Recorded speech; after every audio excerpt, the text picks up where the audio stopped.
Ayokong abutin ni Itay ang nangyari kay Tio Amado. Bakit? Pinagbibintangan mo ba ako sa pagkamatay ng Tio Amado mo? Wala akong sinabing ganyan, Mayor Canonigo. Kung ang isang matandang kasong katulad ng kay Tio Amado'y nakalimutan mo na, muli ko itong bubuksan at bubuhayin. At sa oras na mapatunayan kung may kinalaman ka sa pagkamatay niya, ako mismo ang aaresto sa'yo. Punyeta! At sino kang punyetang pulis na aresto sa akin? Sino kang punyeta ka? Ang punyetang pulis na ito! Ang pinakamasama mong panaginip! At kung meron kang binabalak na masama para sa aking Itay, huwag mo nang ituloy.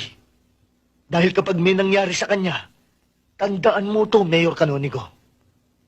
Uubusin ko lahi mo.